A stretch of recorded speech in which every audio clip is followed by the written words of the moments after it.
ఈ నలుగురు అన్నదమ్ములు వాళ్ళకు చనిపోయినటువంటి దానిని బ్రతికించేటువంటి విద్య వస్తుంది. ఈ నలుగురు అన్నదమ్ములు కలిసి ఆ చనిపోయినటువంటి సింహానికి ప్రాణం పోస్తే ఆ సింహం నలుగురి అన్నదమ్ముల ప్రాణం తీస్తుంది, చంపి తింటుంది. ఇవాళ భారతదేశంలో బీసీల పరిస్థితి అదే విధంగా కొనసాగుతుంది అనేటువంటి హెచ్చరిక చేస్తా ఉన్నాం. ఎవరినైతే నమ్మి మనం రాజ్యాధికారం అప్పగిస్తున్నామో రాజ్యాధికారంలోకి వచ్చినటువంటి వ్యక్తులు ఈరోజు మళ్ళీ మనల్ని ఖతం చేసేటువంటి కార్యక్రమం కొనసాగుతున్నది. కాబట్టి ఢిల్లీ ధర్నా చౌక్లో 75 సంవత్సరాల స్వాతంత్ర భారతదేశంలో ఈరోజు ఈ ధర్నా చౌక్ వేదికగా మనం రాజ్యాధికారాన్ని అడగడం లేదు, సృష్టించబడినటువంటి సంపదలో వాటాను అడగడం లేదు, మా జనాభా లెక్కలు తెలుసండి, మా పరిస్థితులు స్థితిగతులు ఏంటో చెప్పండి అనేటువంటి నినాదం చేస్తున్నాము అనంటే, ఇవాళ మీకు తెలుసు చరిత్రలో నిరాదరణకు గురైనటువంటి జాతులు అంతరిస్తాయి. ఇది చారిత్రక సత్యం. ఏ జాతికైతే గుర్తింపు గౌరవం, ఏ జాతికైతే సంపద పొలాలు, ఏ జాతికైతే దక్కాల్సినటువంటి వాటా దక్కదో అవి అంతరిస్తాయి. కాబట్టి ఇవాళ భారతదేశంలో బీసీలను అంతరింపజేసేటువంటి కుట్ర సాగుతున్నది. కాబట్టి దేశంలో మీరందరికీ కూడా తెలుసు రాజ్యాధికారం మారుతుంటది. 3-4% ఓట్ల తేడాతో రాజ్యాధికారం మారుతుంది.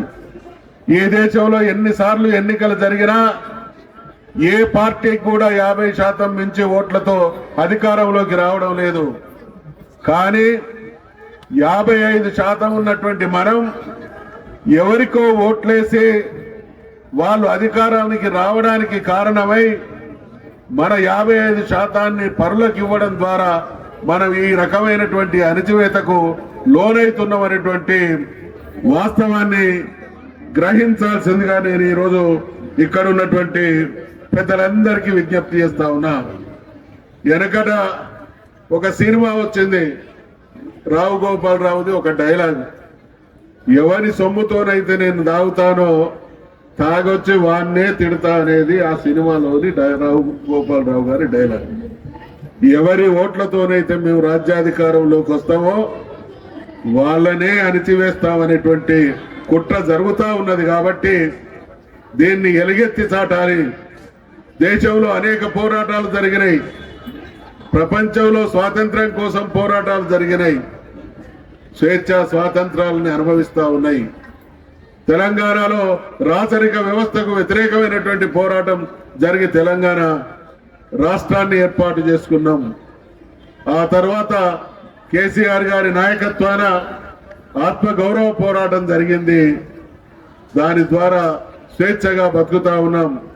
ఇవాళ స్వాతంత్ర పోరాటం కాదు, ఆత్మగౌరవ పోరాటం కాదు, మనుగడ పోరాటం చేయాల్సి వచ్చింది 75 సంవత్సరాల తరువాత దేశంలో. అంటే ఇంతకు మించినటువంటి దుర్మార్గం ప్రపంచంలో ఎక్కడ ఏ జాతి మీద జరుగుతలేదు.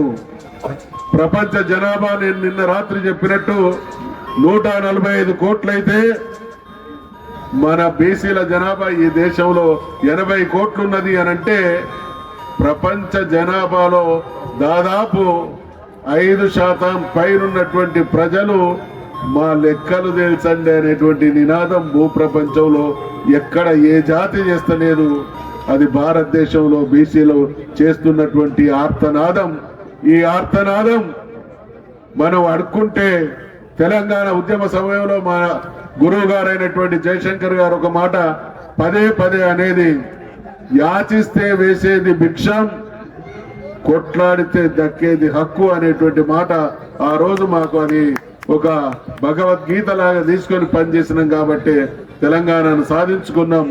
ఇదే స్ఫూర్తితో ఇవాళ ఈ ప్రభుత్వాలు గనుక న్యాయసమ్మతమైనటువంటి డిమాండ్ ఈ కోరికను మన్నించకుంటే దేశవ్యాప్త ఉద్యమానికి తెలంగాణ ముందుంటదనేటువంటి హెచ్చరిక చేస్తూ సెలవు తీసుకుంటా ఉన్నా. జై తెలంగాణ, జై బీసీ.